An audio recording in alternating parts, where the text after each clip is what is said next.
उदयति मिहिरो बिदलति तिमिरो भुवनम कथमभिरामम् प्रचरति चतुरो मधुकर निकरो गूंजति कथमभिरामम् दिशि दिशि धावति कूजति नृत्यति खगकुलम अतिशय लोलम उदयति मिहिरो बिदलति तिमिरो भुवनम कथमभिरामम्।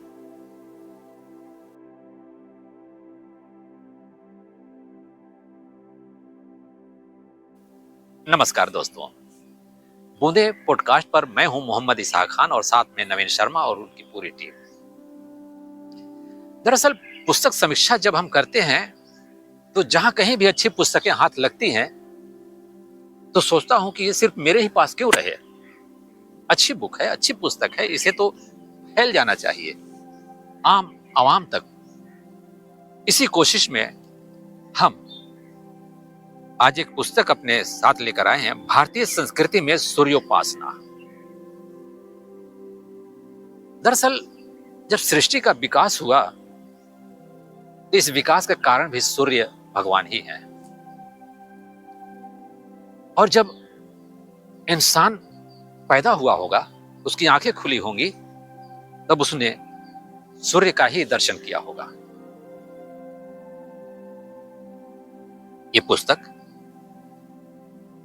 आज उसी खगोल शास्त्र भौगोलिक सांस्कृतिक अध्ययन पर आधारित है और इसके लेखक और संकलनकर्ता हैं सोनभद्र के दीपक कुमार केसरवानी जी, जो कि विंध्य शोध संस्थान के निदेशक हैं। और एक बड़ी बात यह भी है कि जो रामायण कल्चर मैपिंग योजना है उस रूट का ये सोनभद्र के प्रवर्तक हैं, कर्ता धर्ता हैं। उन्होंने इसे एक बहुत ही मेहनत से शोधपूर्ण, अगर हम कहें कि ये किताब उन्होंने लिख दी है तो कोई अतिशयोक्ति नहीं। वास्तव में इसमें कुछ ऐसी सामग्री हैं, ऐसी इसमें बातें हैं, जैसे कि इन्होंने कहा है कि सूर्य एक कुशल चिकित्सक है। कहते हैं ना सूर्य नमस्कार, योगा में कितना महत्वपूर्ण स्थान है सूर्य नमस्कार का। सूर्य स्नान, उसकी मीठी धूप का लेना है ना अपने आप में चिकित्सा की बात। तो इस तरीके से इन्होंने एक अध्याय में, और ये एकादश रश्मि, इन्होंने तकरीबन 12 अध्याय का बंटवारा किया है इस पुस्तक में। और उसमें प्रथम रश्मि, द्वितीय रश्मि, तृतीय रश्मि, ऐसे करके रश्मि नाम इन अध्यायों को पाठों को दिया हुआ है अपने तरफ से। इस तरह से बहुत कुछ इसमें समाहित है। अगर हम सिर्फ सूर्य की बात करें तो इसके साथ साथ सभ्यता की बात है, इसके साथ परिवेश की बात है, इसके साथ रंगों वर्णों की बात है, और जो द्वीप हैं उनकी बात है। कहते हैं ना 7 द्वीप, 7 सागर, 7 आसमान, ये सब पूरा इसमें वर्णन आपको वेदों से, पुराणों से, शतपथ ब्राह्मण से और कई ग्रंथों के समाहित इसमें आपको सामग्री मिल जाएंगे। सूर्य मंत्र का भी इन्होंने जिक्र किया है कि शरीर में अनेक छोटी बड़ी दृश्य अदृश्य ग्रंथियां होती हैं। योगी लोग जानते हैं कि उन कोशों में कोई विशेष शक्ति भंडार होता है। सुषुम्ना से संबद्ध अष्टचक्र प्रसिद्ध है। ऐसी अगणित ग्रंथियां हमारे शरीर में है। विविध शब्दों का उच्चारण विविध ग्रंथियों पर प्रभाव डालता है और प्रभाव से उनके ग्रंथियों का शक्ति भंडार जागृत होता है। ईला, ईड़ा, पिंगला, सुषुम्ना, ये सब नाड़ियों के नाम हैं जिनसे कि कुंडलिनी जागृत होती है और इसे योगी भली भांति समझते हैं। जब ये कहते हैं कि सूर्य जो दिन में चमकता है और सबका मार्गदर्शन करता है,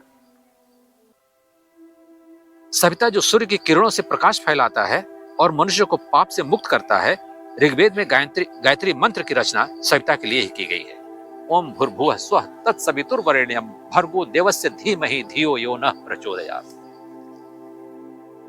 ये तो गायत्री मंत्र है और ये वेद से है और इसके केंद्र में सूर्य भगवान ही हैं और इन्होंने स्थापित करके दिखाया है इस चीज को इस पुस्तक में। तो इस तरह से हम देखते हैं कि इसमें बहुत ही मेहनत इसमें उन्होंने किया है। महाभारत में सूर्य की चर्चा वेदों पुराणों में सूर्य की चर्चा, अन्य ग्रंथों में सूर्य भगवान की चर्चा। तो इस तरीके से इन्होंने काफी एक शोधपूर्ण सामग्री को इकट्ठा करके इसमें समाहित करने की कोशिश की है।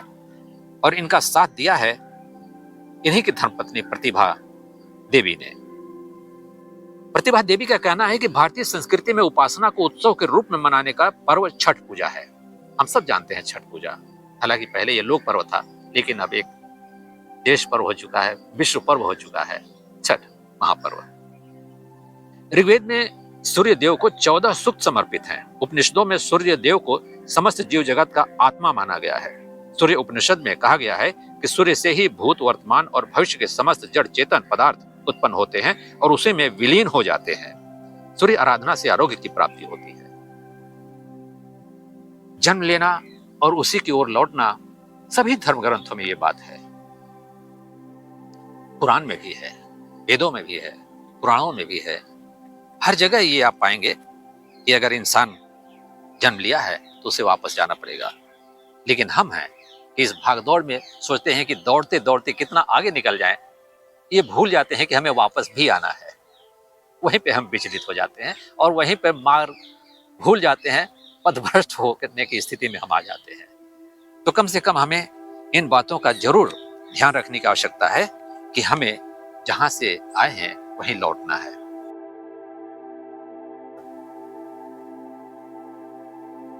इन्होंने इस पुस्तक को 12 अध्यायों में बांटा है और नाम दिया है रश्मि। प्रथम रश्मि, द्वितीय रश्मि, तृतीय रश्मि। अब प्रथम रश्मि के अंतर्गत जम्बू द्वीप का भौगोलिक अध्ययन में जम्बू द्वीप के बारे में प्राचीन काल से आधुनिक काल के भौगोलिक साहित्य अध्ययन करते हुए साहित्य विवेचना प्रस्तुत किया है। इसमें द्वितीय रश्मि में जम्बू द्वीप और शाक द्वीप की भौगोलिक विवेचना करते हैं ये। तृतीय रश्मि में शाक द्वीप के सूर्य उपासक, इसके अंतर्गत यह सिद्ध करने की कोशिश किया है इन्होंने सूर्य उपासक मूल रूप से शाक द्वीप के निवासी थे, इनका कहना है। चतुर्थ रश्मि में विश्व संस्कृति में सौर उपासना और इसके अंतर्गत देश विदेश में होने वाली सूर्य पूजा का वर्णन किया है। पंचम रश्मि में भारतीय संस्कृति में सूर्य उपासना के अंतर्गत प्राचीन भारतीय धार्मिक ग्रंथों में उल्लेखित सूर्य पूजा का वर्णन किया है। षष्ठी रश्मि में ब्रह्मांड के प्रथम देवता सूर्य के अंतर्गत सूर्य का वैज्ञानिक भौगोलिक अध्ययन किया गया है। इसमें विशेष रूप से पूर्ण सूर्य ग्रहण की भी विस्तृत व्याख्या प्रस्तुत की है। सप्तम रश्मि में सूर्य और पर्यावरण, इस अध्याय में सूर्य को सृष्टि पालक के रूप में वर्णित करते हुए पर्यावरण की स्थापना से लेकर विकास तक की चर्चा की गई है। अष्टम रश्मि में सूर्य और ज्योतिष शास्त्र, वास्तु शास्त्र के अंतर्गत ज्योतिष शास्त्र की व्याख्या, सूर्य एवं ग्रह नक्षत्रों, रत्नों का मानव जीवन पर पड़ने वाला प्रभाव, रत्न चिकित्सा, रत्न मान्यताएं, कथाएं, वास्तुशास्त्र पर प्रकाश डाला गया है। नवम रश्मि में वैदिक मंत्रों में सूर्य उपासना की चर्चा है। दसम रश्मि सूर्य और सूर्योदय विज्ञान की व्याख्या करते हुए विभिन्न प्रकार के मंत्रों का वर्णन है। एकादश रश्मि सूर्य एक कुशल चिकित्सक के अंतर्गत सूर्य किरण चिकित्सा, सूर्य किरणों से औषधियों का निर्माण, धूप स्नान आदि की परिभाषा, विविध का सब इनके विधियों का वर्णन किया गया है। द्वादश रश्मि योग चिकित्सा और सूर्य नमस्कार में योग चिकित्सा की पद्धति, सूर्य नमस्कार की 12 स्थिति, मंत्र, सूर्य नमस्कार के अभ्यास के पूर्व तैयारी, सुझाव, निर्देश, सूर्य नमस्कार के बाद अन्य आसन को करने की पूरी जानकारी इसमें दी गई है। इस तरीके से इसमें कहां कहां किस देशों में सूर्य के मंदिर हैं, सूर्य उपासक हैं, उन सबको भी संकलित करने की कोशिश की है दीपक कुमार केशरवानी ने। और सूर्य देवता के रूप में कौन कौन से देव अन्य देशों में प्रचलित हैं, उन्हें भी इन्होंने दिखाने और इसमें बताने की कोशिश की है। पूरी जानकारी इस पुस्तक में आप पा सकते हैं।